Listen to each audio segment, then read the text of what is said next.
Every lie we tell incurs a debt to the truth. Am I being too dramatic with that intro? I mean, it's video games we're talking about. It's not that deep. Okay, let's start over. When I made my first analysis video about Malenia, I never expected it to reach the levels of popularity that it did. Some context you might not know is that I only had 4 subscribers at that point, so it's no surprise that that video is far from perfect. For example, I haven't really explained the title of it, and the other analysis. What is consistency valuable for? What is actually lost when the rules are broken? And more importantly... What rules, you sons of bitches? Exactly. Precisely.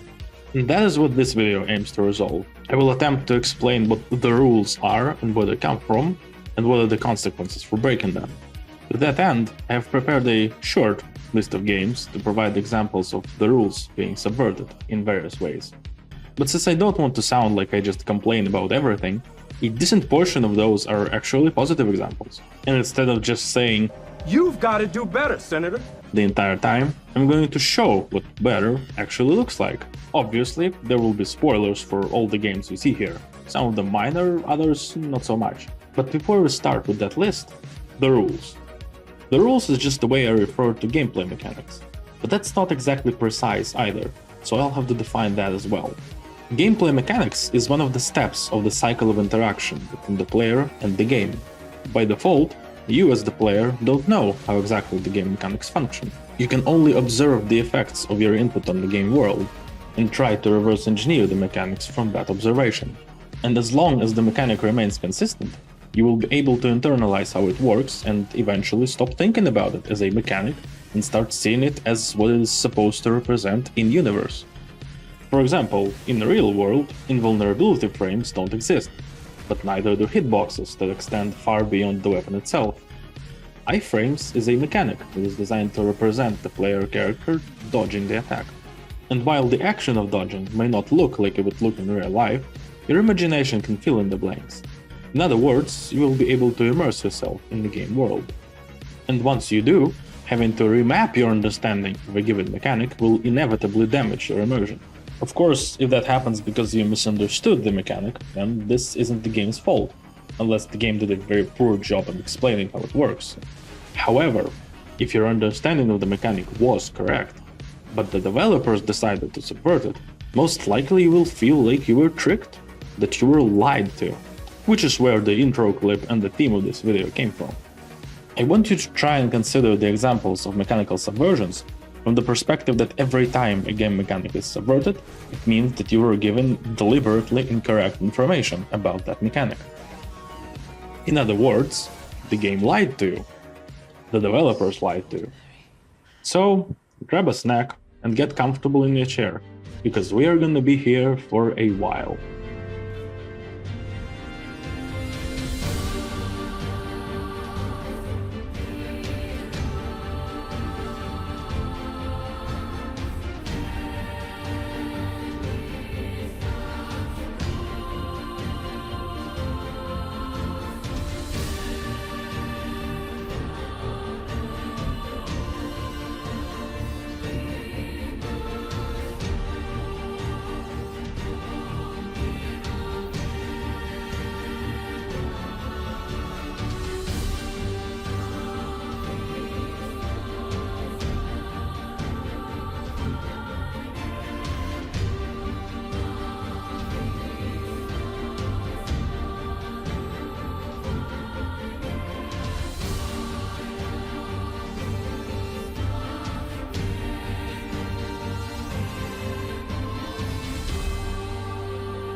We are going to start in the familiar territory with the topic I have already covered, stancebreak mechanic in Elden Ring. A very quick recap. Hitting an enemy damages their health and their poise. Poise value is not visible to the player. Depleting enemy poise triggers a stancebreak. This mechanic applies to the vast majority of the enemies, with the exceptions being some wild animals, NPCs that use player model, and first phase of Renala. However, just because it applies to other enemies, doesn't mean that they all obey this mechanic completely. Some bosses are immune to stance break during phase transitions, but not all of them. Other bosses are immune during attacks that involve them jumping or flying in the air, but not all of them. Fall. Some bosses have their super attacks be completely interrupted by a stance break. And some don't.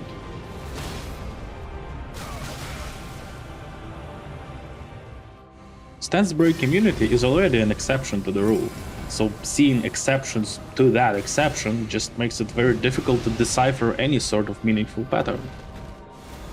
And just when you think you did, Malenia comes in and puts your understanding of stance break in a suspiciously waterfowl-shaped blender.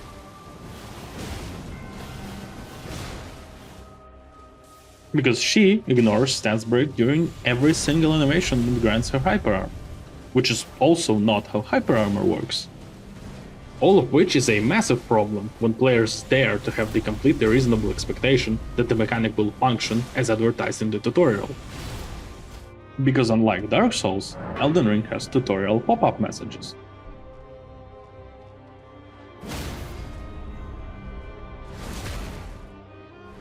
The thing is, Dark Souls 3 did have the stance break mechanic as well. Except there was no tutorial for it, it applied to none of the basic enemies, well, almost none, and only some bosses. And it functioned slightly differently with most bosses it did actually apply to. Stance break in Gunder doesn't give you a crit opportunity. In order to stance break Dancer, you need to focus on hitting her head, otherwise you won't ever stance break her. And stance break in the Demon Duo works almost exactly like in Elden Ring. So what is the result of this approach? On paper, this is far less consistent than Elden Ring stance break, so why am I not complaining? The reason is that with this setup, the players will have no reason to expect this mechanic to apply to every boss. So if the stance break happens, it will feel like a surprise reward, instead of a surprise punishment when the mechanic doesn't work. And when learning about the possibility of the stance break, the player will not treat it as a global mechanic of the game, they will treat it like a mechanic of that particular boss, much like Malenia's healing. But while having a tutorial definitely forces the developers to make the mechanics introduced by that tutorial strict and consistent, not having a tutorial doesn't mean that any mechanic can be ignored on a whim. The mechanic of iframes is very easy to gain an understanding of through gameplay, and besides environmental damage, I don't see any good reason for iframes to be ignored. Which, of course, is exactly what Soul of Cinder does. His 5-hit combo in phase 2 can deal damage to you even when your iframes are active. And when you see that damage, you will probably blame yourself rather than the game. Because poor dodge timing seems like a much more likely scenario than the game cheating, which would be very frustrating once you finally realize what was actually happening. However, this frustration about the subversion of a game mechanic can be avoided, and ironically, a tutorial pop-up is one of the best ways to do that. Of course, you don't do it before the final boss, that'd be kind of silly. But what you can do is set up a whole class of attacks that ignore iframes early in the game, and make them have a common feature that would help the players quickly identify them. For example, the Furi attacks in Lies of P. The game gives you a tutorial pop-up before the first enemy that has such an attack. It plainly states that those attacks cannot be blocked or dodged, and gives them a clear identifying feature, the enemy glowing red. All of that combined helps, for lack of a better word, legalize it as a new mechanic, rather than a subversion of an existing one. Similar approach is taken by Sekiro, which introduces several types of perilous attacks: sweep, thrust, and grab, all of which are signified by the red kanji, accompanied by a sound cue, leaving it to the player to distinguish which type it is based on the animation. Which is important because there are different methods dealing with each of them. You need to jump over a sweep, physically get away from the grab, and perfectly deflect the thrust. There is another way of dealing with the thrust, which I will come back to later in the video. But right now, I want to discuss a different game mechanic, namely the fail state of the player character's death. Loyal wolf, take my blood and live again. You might be surprised to learn that in Sekiro, shadows die twice. The player actually fails only after the player character dies twice. The game explains this mechanic with a tutorial as well. If you think about it, death is one of the most fundamental mechanics of quite a large spectrum of video game genres. And yet, you can't really go into a new game with a preconceived notion of how the death is going to function in it. And forgive me for going into a bit of a morbid direction, this is not too different from the real life. You won't know what happens when you die until you actually die. Unless whatever gods you believe in decide to come down from the realm and bless you or curse you with this knowledge. And in video games, non-diegetic messages like tutorial pop-ups are the closest thing to a word of God we can possibly have. You probably would not expect a word of God to be false. But what if one of the main struggles of the game's protagonist is distinguishing what is and isn't real? The protagonist of Hellblade: Senua's Sacrifice suffers from a form of psychosis. She hears voices and sees things that aren't real, except they are real to her. Mental illness in general and in video games specifically is a very complicated topic, and one I am not equipped to discuss. There are better videos and better channels for that.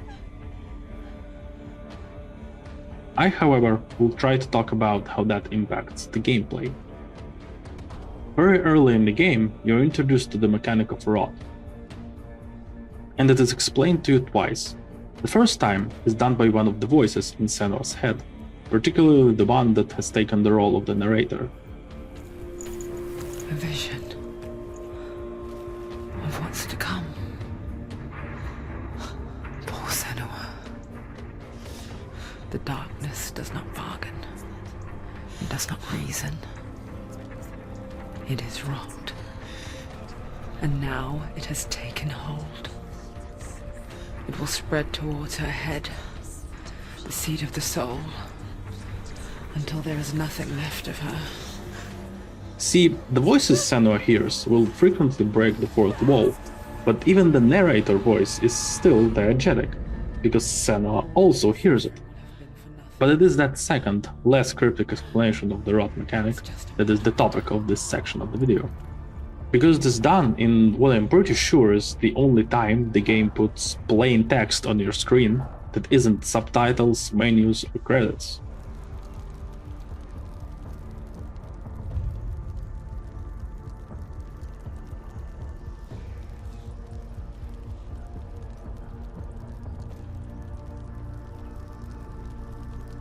And this non-diegetic message is immediately followed by the narrator voice saying this. The hardest battles are fought in the mind. Now, the first question. What is the most likely conclusion the player is going to draw from that message? With every defeat, All progress will be lost sounds a lot like a permadeath mechanic. Die enough times and your save file is gone forever. So would you be surprised to learn that this mechanic does not actually exist? And that this message from the gods was a lie. No matter how many times you die, your save file will not be deleted. The reason it is in the game is to get the players into a state of mind closer to that of Senua herself, that being fear. However, the game's combat is not one I would call difficult, so it is unlikely that you would actually die enough times to even start to suspect that you might have been lied to. So, as far as you'll be concerned, the permadeath mechanic is real, just like it is a real threat for Senua herself. In other words, this is an example of a lie that enhances the player's immersion, which is only broken once the player knows it was a lie. And as I said, it is quite likely that you will finish the whole game without knowing that. Optimally, mechanical subversions should have a straightforward in-universe explanation, rather than an out-of-universe reason. Also, when such explanation exists, it works best when the time between the player noticing the subversion and learning the reason for it is minimized. One of the core mechanics of Hollow Knight is being able to absorb soul from enemies you hit, indicated by the circle in the top left, which you can then use to restore your health. Almost immediately after the game starts, you will encounter a lore tablet that also acts as a tutorial to this exact mechanic. Curious thing about this lore tablet is that it is semi-diegetic. Part of it exists in-universe and is readable by the player character, while another part is directed specifically at the player. The subversion in question happens when you fight one of the first bosses you can encounter in the game, False Knight. When you hit him, you will not gain any soul. So, bad game design, right? Not so fast. Here's what happens when you deal enough damage to the boss. The armor's helmet opens up, and this little goober falls out of it. And hitting him will give you soul, while hitting the armor will not. The result, that the players get surprised that they are not gaining soul from the boss, if they are even paying attention to that at such an early stage of the game, but before they even get a chance to ask why, they receive the answer. The answer being that you only receive soul from the actual living thing that is inside the armor, not the armor itself, which is a very straightforward and logical explanation. The same logic can be applied to enemies who have shields. If you hit the enemy themselves, you gain soul, but if you hit their shield, you don't. However, there is one more enemy type that you don't get any soul from. The entity that spawns upon your death. Hollow Knight is a Souls-like, and one of the staple features of the genre is that you lose your currency when you die, and if you can't recover it before dying again, it's gone forever. This game adds a twist, however. It's not just a bloodstain on the ground that you recover your money from, it is an actual enemy, called a shade, that you have to kill. And hitting this shade does not give you any soul.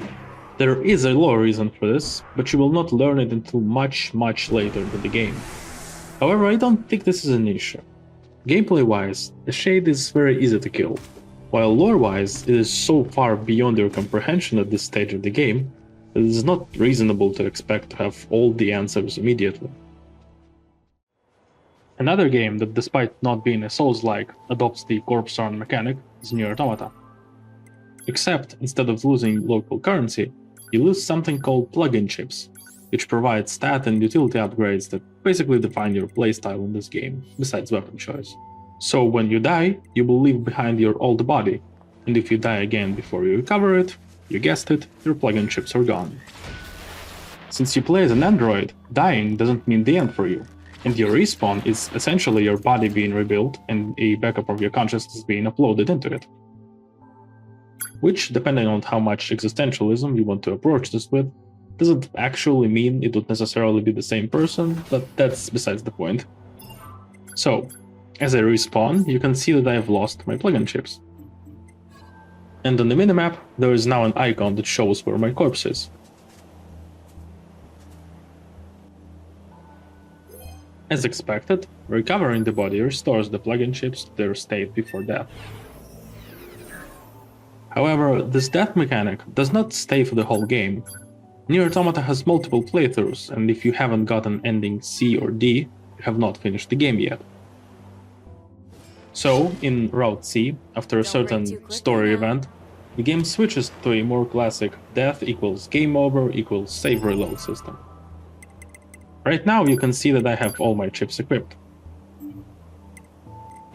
So, for the purposes of demonstration, I'm going to save the game and unequip one of the chips afterwards. Now, after I die, you will see that instead of being able to leave a message on my old body, I get a straight up game over screen. And after I reload my save file, you'll see that there is no body on the ground where I died, and my plugin chips are intact. This change in such a fundamental game mechanic can seem strange, but it is not sudden. The in-universe system that allowed for consciousness backup is compromised during the aforementioned story event, so it makes sense that it stops functioning. This change is not communicated to the player directly, but as I said, it logically follows from the storyline. However, the player can be excused for thinking that that mechanic will continue to function as before, because the fast travel continues to function as before. And fast travel is facilitated by the same in-universe system as the consciousness backup, meaning that the character goes inside one of the access points and walks out of another. Except, it's not really a problem. See, the game never explained how exactly the transporters work. And while it is reasonable to assume that it also works by transferring your consciousness to another body, it's not confirmed. It could be that emergency backups of your consciousness before death are only possible via the mainframe at the bunker, but the transporter just physically moves your entire body between stations, since you do keep your plug-in chips. This, of course, doesn't explain the fact that you keep all the chips when you travel into the bunker, which is in space, and the fact that you keep your entire inventory besides the chips when you die. So I don't think we should spend more time here, because all of that could be simply explained by it was done for gameplay convenience. And sacrificing a bit of lore consistency in favor of gameplay is an entire different topic for some other time. And speaking of time, it is time to talk about time. Because the flow of time itself can also be a gameplay mechanic, if the game in question is turn-based. The basic idea of turn-based combat is extremely simple. The game displays a timeline which shows all the units in a specific order, and that is the order in which they have their turns, one by one. Which means that the boss, Chaos Spawn, would have its first turn after the previous 6 units have had theirs. So let's see that in action. Everything starts off well, but then something strange happens. Chaos Spawn interrupts my turn, kills one of the heretics, heals itself, and proceeds to attack me. Before handing the controls back to me. So now I guess I'll just resume my turn. Nope, it's the demon's turn again. Complete with ability casting and attacking. Then I regain control and Chaos Spawn returns to where it belongs on the timeline, after having 2 whole turns in the middle of my turn.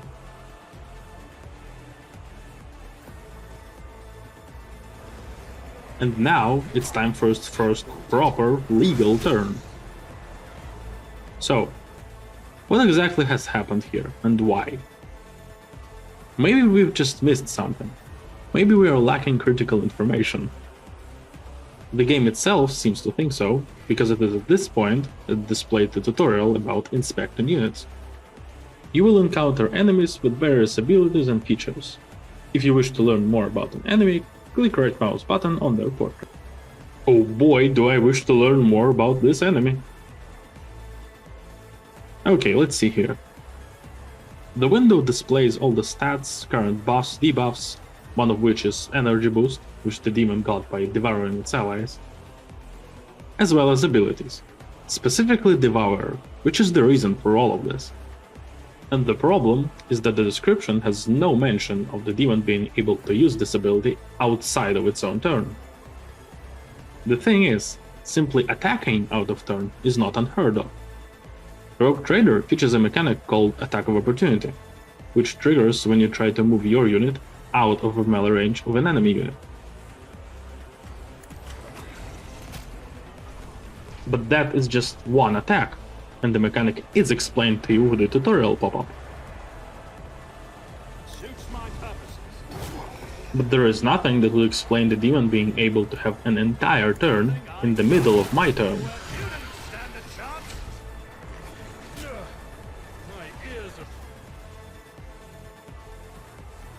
Of course, the boss is not unbeatable. The whole idea is that you're supposed to kill the minions first, so that the boss has nothing to devour, and thus can't cast the ability that interrupts your turn.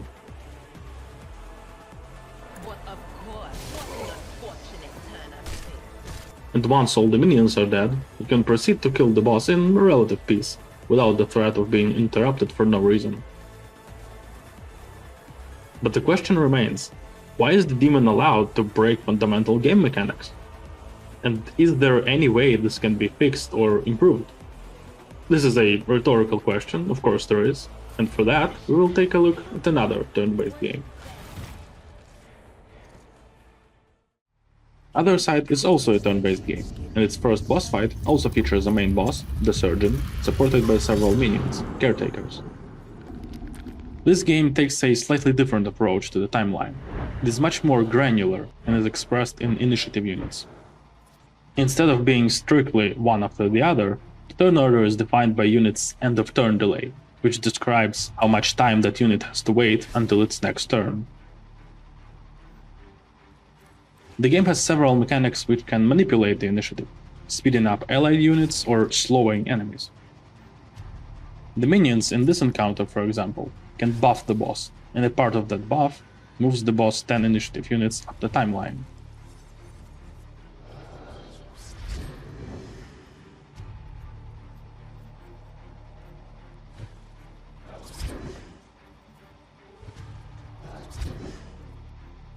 Just like in Rogue Trader, you can inspect the enemy units to see their abilities. If we do, we can see the other part of that buff. It also grants 500 armor to the boss. Armor in this game provides flat damage reduction. And considering the average damage numbers that you will be able to reach at this point, you won't be able to damage the boss at all.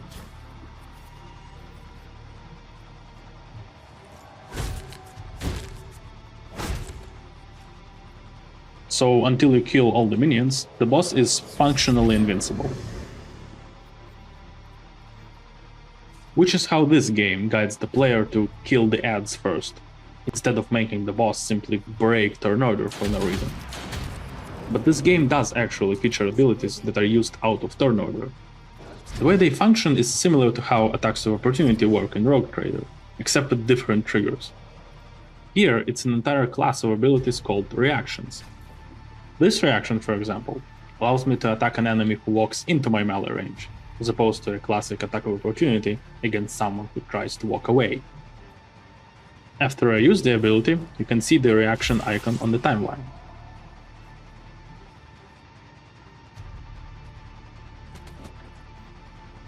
And this is how it looks in action.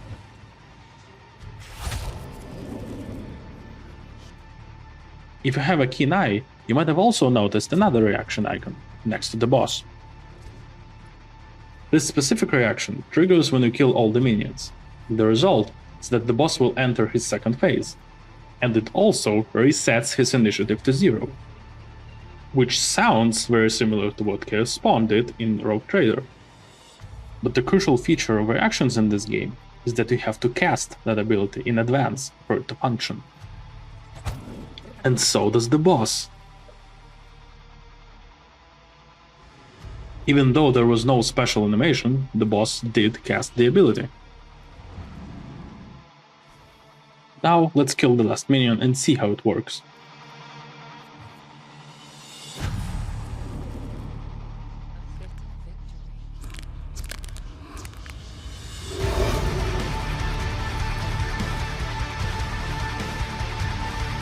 You can see that the boss went to the beginning of the timeline, but not in front of my unit. Because resetting initiative to 0 still doesn't mean an immediate free turn. The reaction placed him in the queue right after the current unit, and that's it. Second phase, as you would expect, makes him more aggressive, as well as granting him different set of abilities. But, since caretakers are no longer buffing him, we can't hurt him. So, let's recap the difference between the Rogue Trader example and this, and why one of them fails or other succeeds. Rogue Trader states that the ability in question is an active ability, but tells us nothing about the fact that it can be used as a reaction to losing enough HP. Othercide clearly states that it is a reaction to a specific event. In Rogue Trader, the boss initiates a full turn on top of using the ability. In Othercide, the boss does only what is stated in the ability description, nothing else. Rogue Trader boss doesn't have to do anything in advance, and the turn interrupt functions essentially as a passive ability, despite the game showing us that it doesn't have any passive abilities.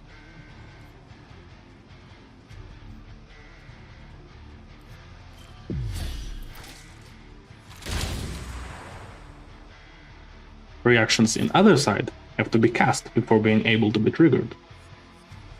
In fact, the game is so consistent with this mechanic that it is even possible to cheese some bosses with abilities that affect the initiative.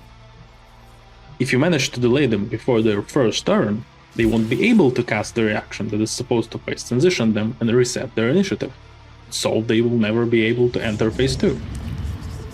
You are unlikely to do that by accident, and it requires a specific setup of units and an understanding of the initiative mechanics. I believe that this is a sort of emergent gameplay that should not be cut down by cheating enemies. Well, speaking of cheating enemies, besides stancebreak immunity, the other thing I criticized about Malenia was her ability to cancel the stagger animation. And there are several reasons why I dislike it so much. Two of them I've already discussed in previous videos. First one being that it is a form of animation cancelling in a game where combat is generally built around animation commitment. And the other is that it is simply an inconsistency in the mechanic of stagger compared to the rest of the game.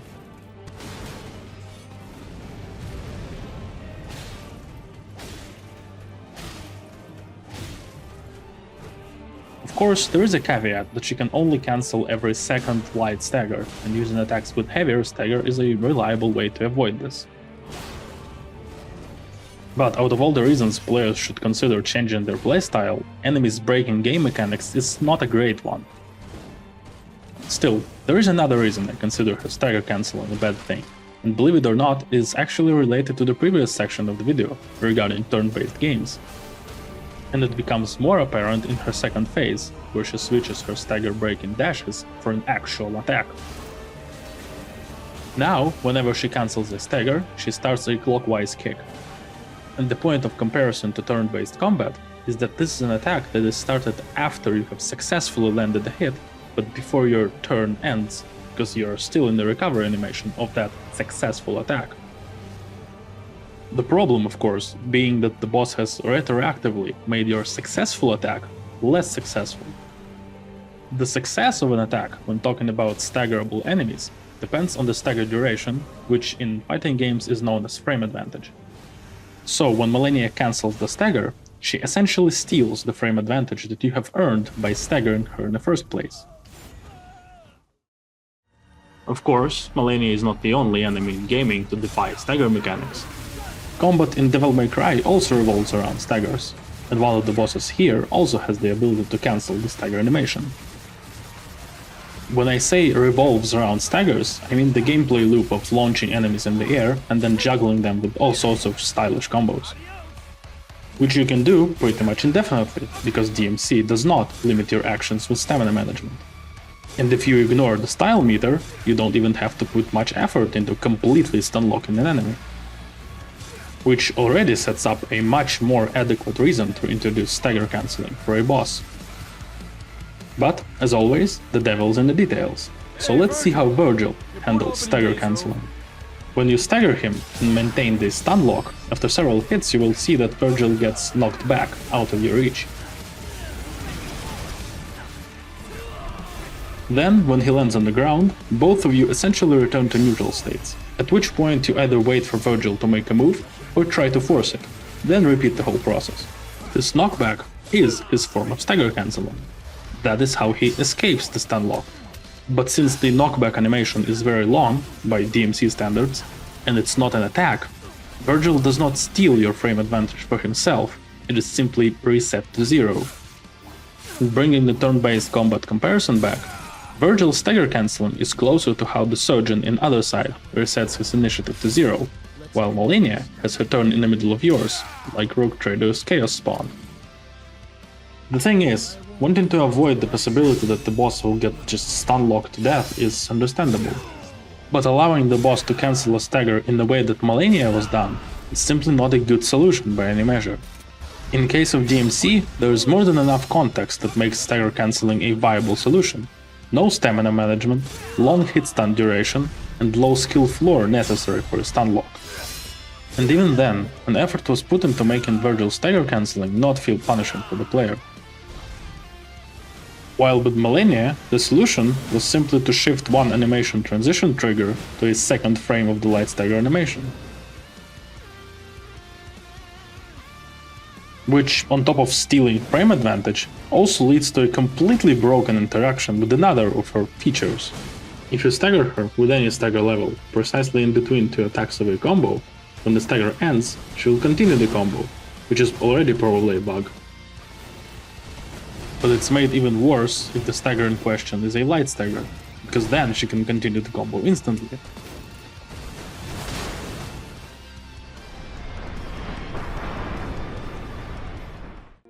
Just like in my original video, I turned to Sister Friede for comparison, because she is often brought up as an example of a boss that is easy to stun lock.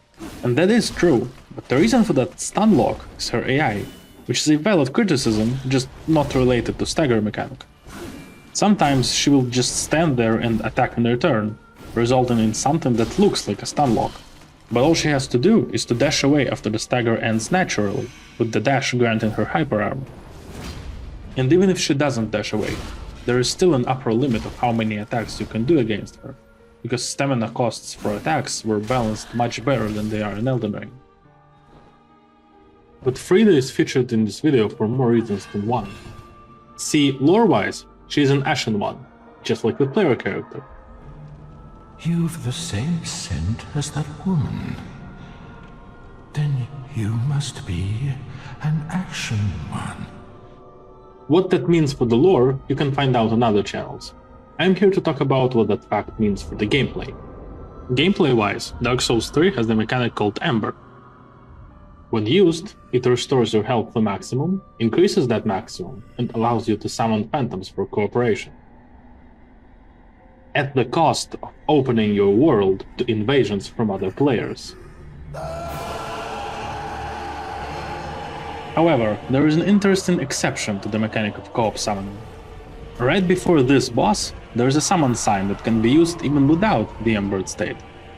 And it also doesn't immediately summon the Phantom, instead stating that he will be summoned later at a separate location. Both of which are subversions of the summoning mechanic, so why does the game do this? The reason, I believe, is linked to how Friede enters her second phase. This is more of a speculation than hard analysis, but I think it is a pretty cool possibility, so stay with me.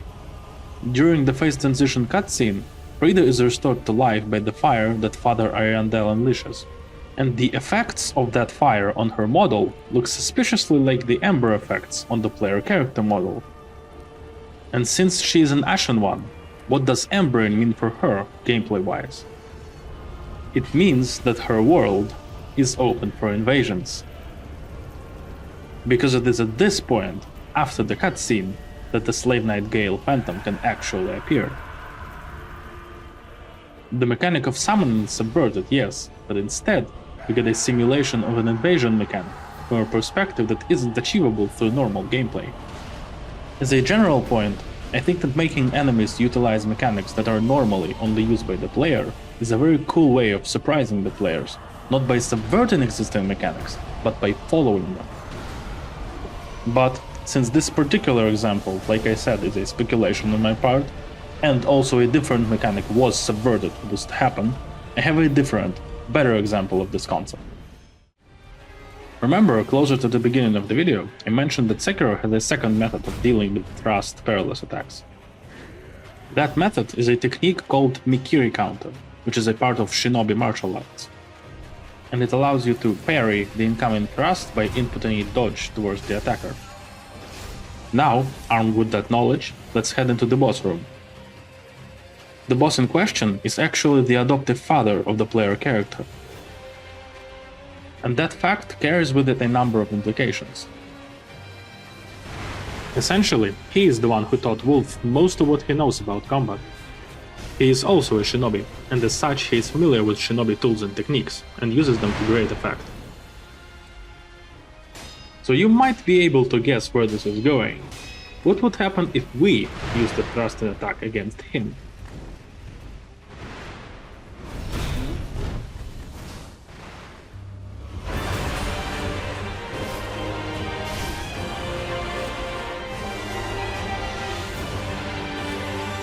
He is the only enemy in the game who is able to use Mikiri counter against you. So, on the surface level, it sounds similar to Malenia being the only one who can cancel staggers. Both disallow the usage of certain attacks, weak stagger multi-hit attacks against Malenia, because then the retaliation kick is a guaranteed punishment, and thrusting attacks against Owl, because then you're going to get Mikiri counted. Except that's not exactly true. You can still use thrusting attacks, you just have to be careful to use them only when Owl is not in neutral stance. And to be fair to Malenia, since she only cancels every second stagger, you can keep track of that and only use multi-hit attacks when you know she won't cancel. But that is where the similarities end. The difference between them is that with Malenia, the supposed goal of spicing up the challenge is achieved, not really, by breaking a mechanic that players came to know and understand. While in case of Owl, the players are given a reality check by a mechanic they know, applied precisely how they know it works, but simply used against them by a boss. Combine all of that with the fact that even some of the basic attack animations of Owl are similar to Wolf's attacks, and we have a pretty interesting mirror match. And speaking of mirror matches,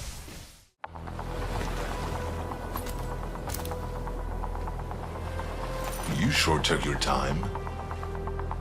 I was concerned you wouldn't make it this far. while some other games that have boss fights include boss rush mode, Furi takes this to the next level. The entire game is a one big boss rush. All combat encounters in this game are boss fights. And one of the core mechanics here is parrying enemy melee attacks.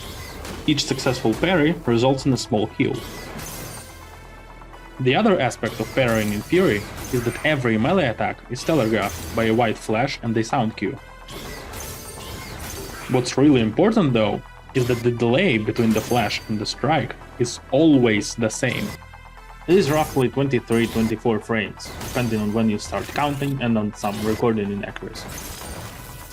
But, like I said, this timing remains static for all melee attacks, for every boss. Which may sound a bit too easy and boring, but believe me, it's not. Each fight has something unique that makes it difficult. Most of the bosses in Furi have bullet hell segments, or at least mixed range and melee phases. But one boss in particular is purely melee, the Edge. Yes, he's actually called the Edge. Difficulty of this fight comes from the fact that he deals 3 times as much damage as other bosses if he actually hits you. While generally I dislike when developers balance enemy difficulty by simply ramping up the damage numbers, I think that here it actually works really well. Excellence is not an art, it's pure habit. We are what we repeatedly do. This fight is meant as a final test of your skill at parrying in Furi. He won't one-shot you, but until you master this mechanic, you're unlikely to beat him. Watch me. But high damage is not the only trick he has. His attack animations are designed to throw you off, and not just in the Elden Ring delayed attack meme way. He uses actual proper feints. But despite those feints, the flash telegraph remains the same.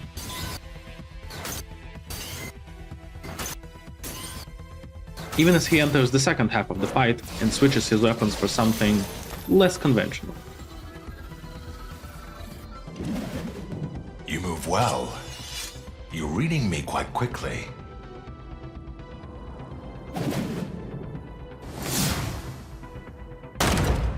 Let's see how predictable you think I am now. I'm going to do something unexpected here. I'm going to argue that the second part of the fight was actually an opportunity to subvert this mechanic by removing the flash entirely.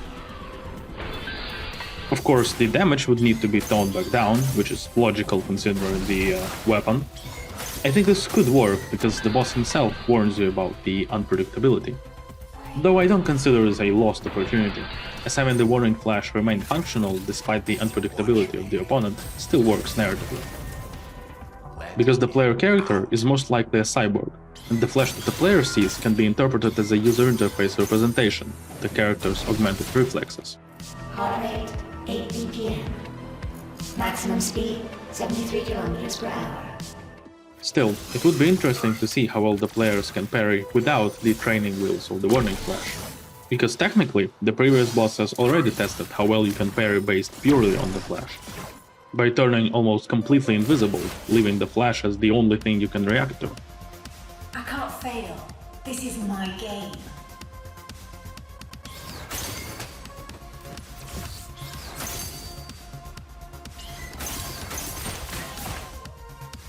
However, Edge is not a flawless fight. There is an issue here.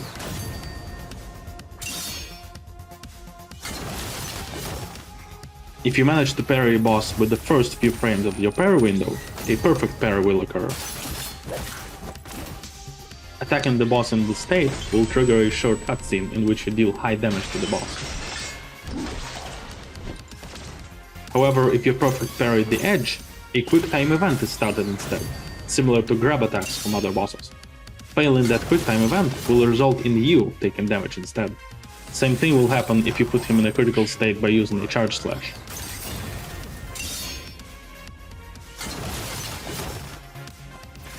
While winning the QTE will only deal small amount of damage to the boss.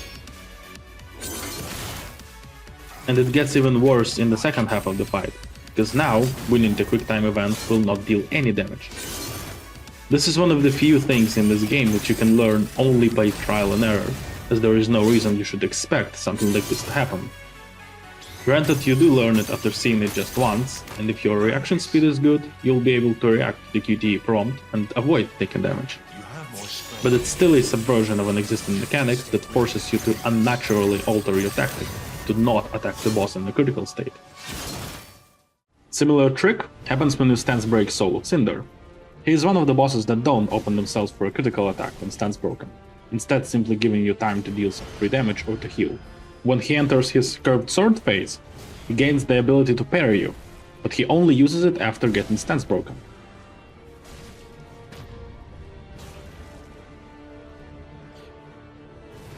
But, while this is still kind of cheap, because there is no way for you to know about this possibility in advance, it doesn't actually break any mechanics. He can only parry attacks that are parryable in the first place, and he can even miss his parry window. But most important thing here is the fact that the duration of the stance break doesn't change. He doesn't cancel the stance break animation, he simply parries after it ends.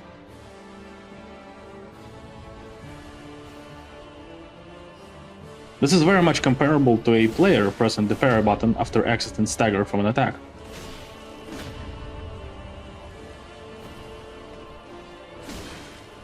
But, like I said, even though it doesn't break mechanics, it can still be seen as cheap, because just like the Edge, it baits you into an action that should have been safe, and punishes the lack of knowledge that you had no way to acquire in advance. Another example of this bait can be seen when stance breaking some of the bosses in Lies of P. The way stance break functions in this game is that you stack stance damage with attacks and perfect parries. At some point, a white outline will start to glow around enemy health bar. But in order to actually stance break the enemy, you will need to hit them with a fully charged heavy attack, which then opens them up for a fatal attack, also indicated by the red claw mark symbol overlaid on top of the lock-on indicator.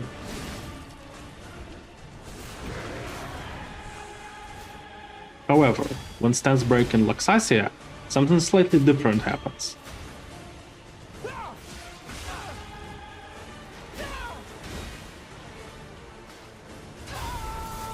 Before opening herself for a fatal attack, she swings her sword 2 times and then unleashes a lightning explosion, which is all but guaranteed to catch the player off guard, and considering her damage output has a high chance of ending your current attempt right then and there.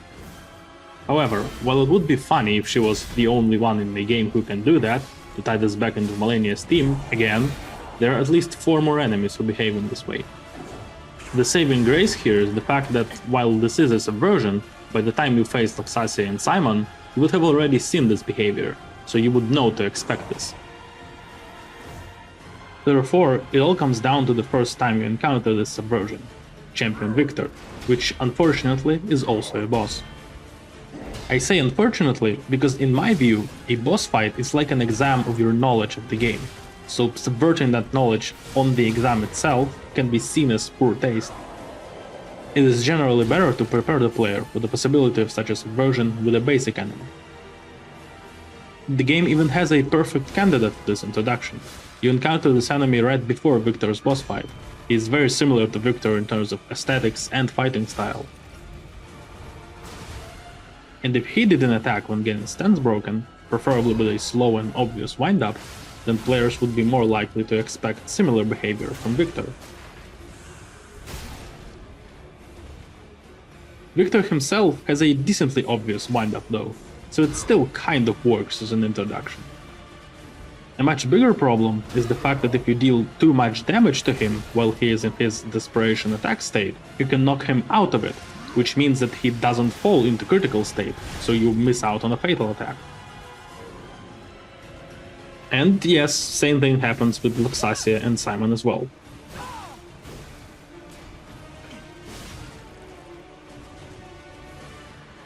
A much worse version of this desperation attack happens during your second encounter with the Black Rabbit Brotherhood. If I had to rank all the subversions I included in this analysis, this clip would most likely take the first place as the worst one.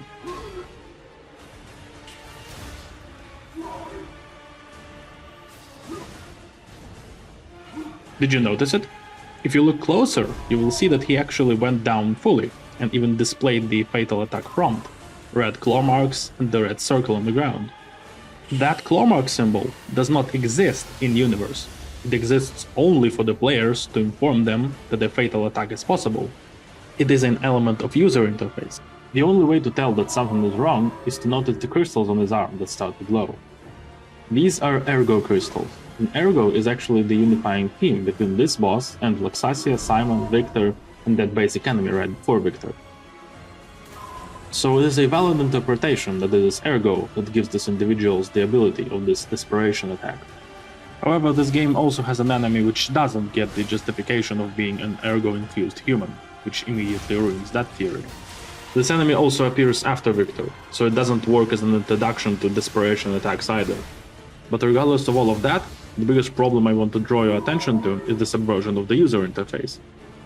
Similar problem exists in Elden Ring with Caleb birds. This is how their stance break looks normally. However, sometimes they will do a fake stance break and follow it up with a grab attack. And the problem here is, once again, the user interface. Except now it's not a critical attack prompt, it's the stance break sound.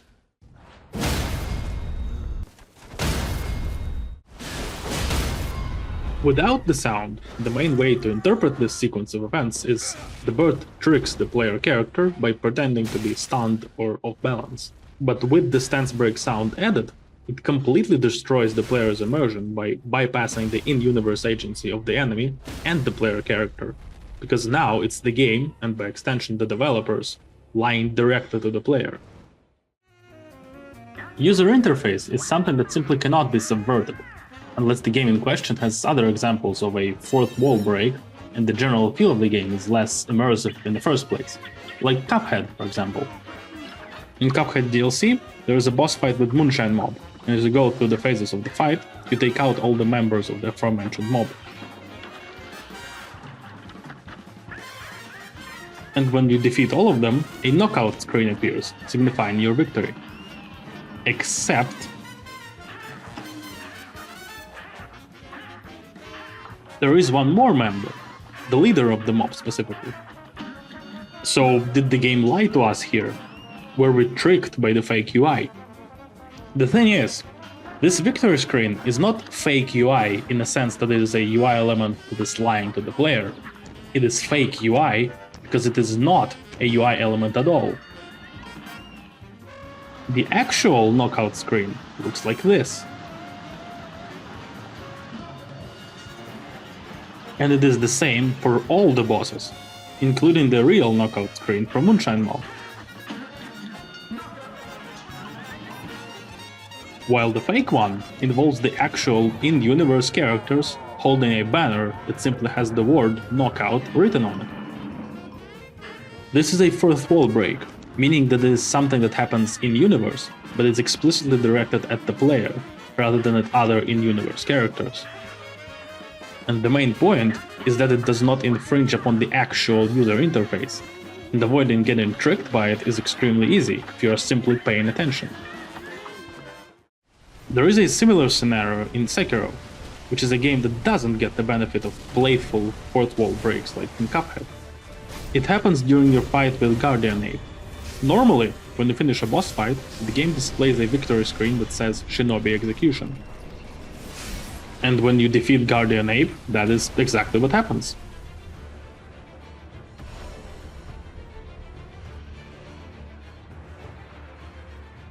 You see the victory screen and assume that you are safe, which is when the game throws you a curveball and the ape stands back up. And unlike the Cuphead example, the victory screen here is a part of user interface. So we are back in the territory of the game lying to us. There is an additional piece of context that kind of mitigates the issue. You could argue that these are actually two boss fights. First one against the ape, and the second is against the immortal centipede that is piloting the ape's corpse in the second phase. Whether or not that is enough context to make this okay, I am not sure. At the very least, the game doesn't really capitalize on the deception, as the animation of the ape reviving is very slow, giving you more than enough time to react. There is one more implementation of this concept that I want to show you. For that, we need to come back to Dark Souls 3 and Sister Friede. When you finish the second phase for the first time, the game rewards you with a valuable item, which makes you think that this is the reward for the fight, so it must be over. But it's not over.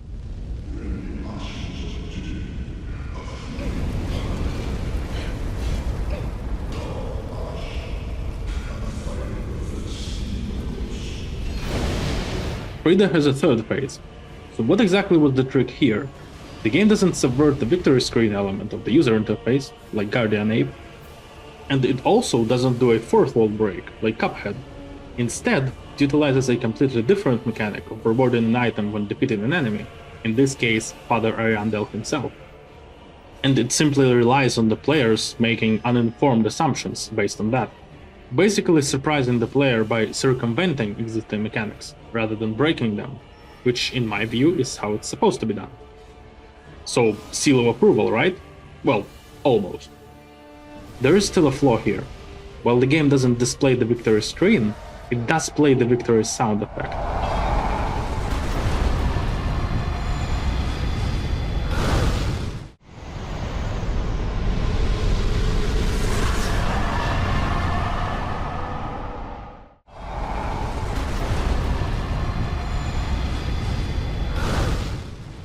I do think that without the sound, the trick would have been much cleaner than it is right now.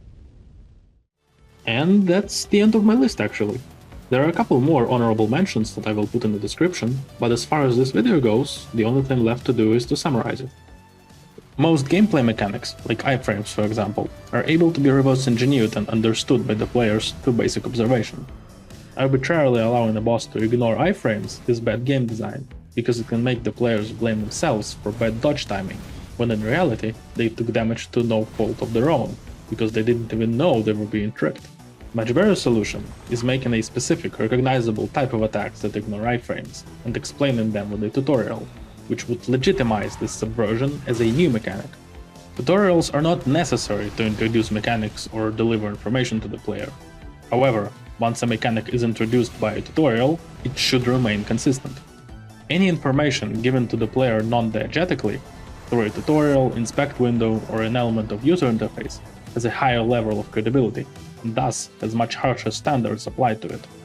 You can't simply claim to provide player with information and not do that, or have that information be false. There are some cases where this can work, but it requires a lot of justification. Optimally, there should be a straightforward in-universe explanation for a subversion. But meta reasons can sometimes be fine, for example making a boss immune to interruptions during phase transitions. A safer route for surprising the player is bypassing the need to subvert a given mechanic altogether, by finding a different method of achieving the same goal. Which of course takes more effort, but the result is well worth it, especially if it is done by using a different mechanic that the player is already familiar with. And even more so if the mechanic in question is something that was normally only available to the player. Obviously, none of this is black and white. There is a gradient to the quality of execution. As always, I recommend forming your own opinion. I have simply given you examples of subversions that I think are justified and the ones I think are not. And with that, it's time to say goodbye. I'll see you next time. And you all know when the next time is going to be. Elden Ring DLC.